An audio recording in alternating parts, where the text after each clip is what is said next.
मुफ्ती तारिक मसूद के बयानात के लिए मुफ्ती साहब के ऑफिशियल चैनल मुफ्ती तारिक मसूद स्पीचेस को सब्सक्राइब करें। पाक औरंगी टाउन पहली सफ में मौजूद है, कुरान अलमारी में मौजूद है, फिर भी मोबाइल पर कुरान पढ़ रहे हैं, क्या ये ठीक है? जायज़ है, मोबाइल पे भी पढ़ सकते हैं, ज़बानी जब पढ़ सकते हैं, कुरान सामने रखा हुआ है लेकिन आप ज़बानी पढ़ रहे हो तो मोबाइल पे क्यों नहीं पढ़ सकते? लेकिन सवाब ज़्यादा मुसहफ़ में पढ़ें, उसकी अलग बरकत होती है। जितना प्रोटोकॉल देंगे कुरान को उसकी उतनी बरकतें ज़्यादा होंगी। लेट के तिलावत भी जायज़ है ना, लेकिन बैठ के करेंगे तो ज़्यादा सवाब मिलेगा।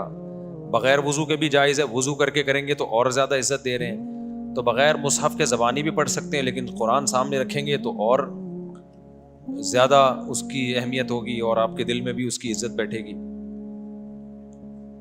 देखो, दीन में ना अपने मिजाज को मत दाखिल किया करो। बाज़ दफ़ा इंसान के ऊपर कोई उसका अपना दिल चाह रहा होता है कि ऐसा होना चाहिए। ये देखो शरीयत में क्या है।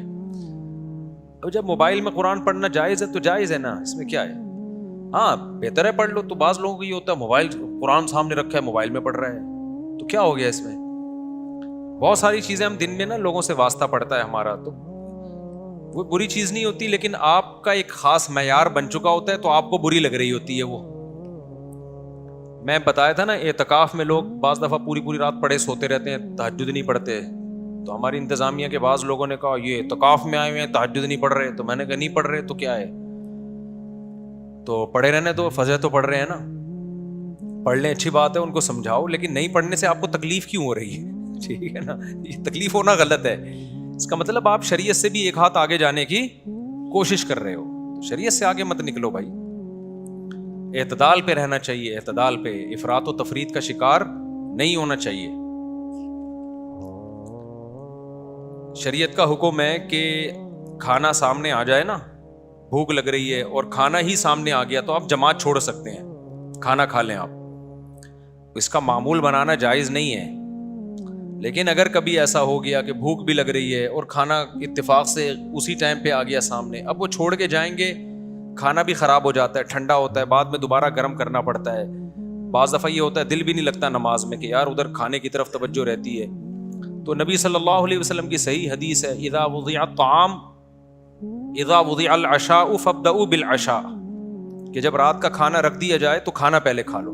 नॉर्मली इसका मामूल नहीं बनाना चाहिए, कभी इत्तेफाक से हो गया तो फिर भी कोई लोगों को तकलीफ हो रही हो, नहीं जी हमारी जमात, तो ये इसका मतलब है आप शरीयत से दो हाथ आगे जा रहे हो। मुझे याद है हमारी किसी ने दावत की, बहुत पुराना वाक़या, 20 साल तो हो गए होंगे इसको, बल्कि इससे भी ज्यादा। तो जब दावत की ना, मैं मदरसे में नया नया फारिग हुआ था पढ़ के, तो हम सब बैठे हुए हैं और भी कुछ उलमा को बुलाया, कुछ दोस्तों को बुलाया, बिरयानी तैयार हो रही है ना, हम बैठे हुए हैं, उनका पता नहीं अकीका था, वलीमा था कि अब तो खा के याद नहीं रहता क्यों बुलाया था, किस सिलसिले में, तो खाना याद रह जाता है। अब हम जब बैठे हुए हैं तो इत्तेफाक से खाना पकने में घर की ख़वातीन खाना पका रही थी, देर हो गई। अब जब गरम गरम खाना ला के, सालन भी था उसमें, बिरयानी भी थी, दस्तरखान पे रखा है, उधर एकदम अजान। अब मुझे पता है कि यार ऐसे मौके पे आप खाना छोड़ के चले जाओ ना, घर की ख़वातीन को बहुत तकलीफ होती है, क्योंकि मस्जिद भी थोड़ा सा दूर थी, कम से कम 10 मिनट तो लगते पहुंचने में, फिर वहाँ फ़र्ज़ पढ़ते, फिर 2 सुन्नत मुअक्कदा पढ़ के वापस आते, 10 मिनट और, तो कम से कम आधा घंटा तो गया। आधे घंटे के बाद खाने में ये जायका नहीं रहता, और जिनको भूख लग रही होती है वो भी इंतजार में बैठे में, उनको भी तकलीफ होती है, तो घर की ख़वातीन की भी मेहनत ज़ाया होती है। अब वो बेचारियों से देर हो गई ना, उनका जान की नीयत तो नहीं थी। मैंने मसला भी सुना हुआ था, मुझे पता था कि शरीयत का हुक्म है कि जब ऐसे इत्तिफाक हो जाए तो फिर खाना खा लो आराम से, फिर जमात को मुअख्खर, जमात की बड़ी हैसियत है इस्लाम में, लेकिन जहाँ अल्लाह ने गुंजाइशें दी हैं तो वो तो फिर अल्लाह को से आगे ना निकलो ना। अब मैंने वहाँ कह दिया, मैंने कहा नहीं अब खाना खाएंगे आराम से। अच्छा, उसमें भी बाज़ लोग ये कर रहे होते हैं, जमात निकल रही है, जल्दी जल्दी खाओ, ये गलत है, फिर ये भी गलत है। जब खा रहे हो तो फिर तसल्ली से खाओ, कज़ा ना होने दो, इतना तसल्ली नहीं कि कज़ा हो जाए, कज़ा करना तो किसी कीमत पे जायज़ नहीं है, لیکن اب شروع کر دیا تو گھڑی دیکھنا یہ بھی میزبان کے لیے یہ عمل بھی تکلیف دہ ہوتا ہے. یار ہم 1 مہینے سے دعوت کا کہہ رہے تھے, اب جب غلطی ہو گئی ہم سے, دیر ہو گئی ہم سے, یار اب آپ یا تو کھا لو یا چھوڑ کے چلے جاؤ, نہ ادھر کے نہ ادھر کے. میں نے مسئلہ بتایا لوگوں کو, میں نے کہا بھائی اس بارے میں صحیح حدیث ہے, ہم نے علماء سے سنا ہے, مفتیان کرام سے سنا ہے, جب کھانا آ گیا ہے تو اب میزبان کا بھی اکرام ہے. ہم کوئی عادت تو نہیں ہے نا جماعت چھوڑنے کی, سب ماشاءاللہ جماعت سے نماز پڑھنے والے لوگ تھے. میں نے کہا اب کھا لیں آرام سے.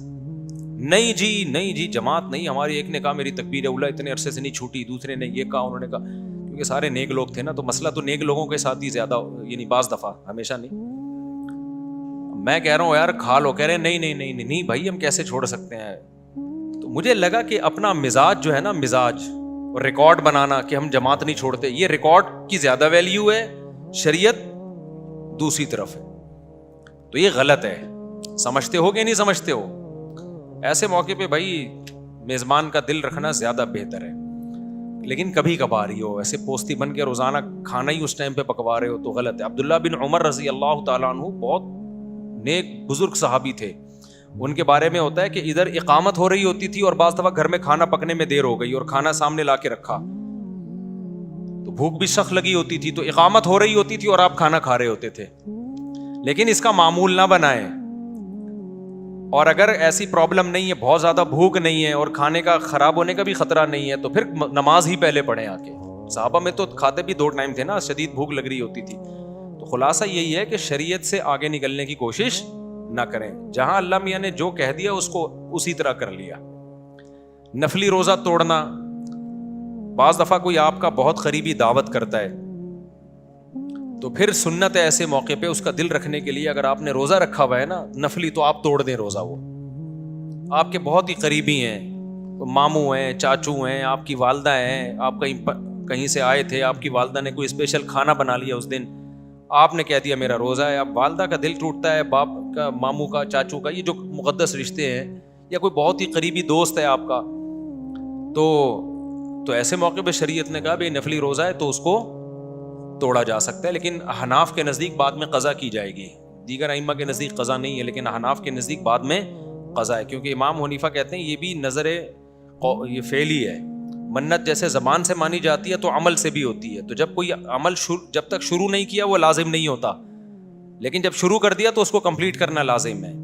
تو یہاں آپ نے توڑا ہے شریعت کی وجہ سے, لیکن کمپلیٹ کرنا پڑے گا, کیونکہ لا تبطلوا اعمالکم, قرآن کہتے ہیں اپنے عمل کو ضائع مت کرو. تو یہ بعد میں قضا کر لیں اس طرح. سمجھتے ہو کہ نہیں سمجھتے ہو؟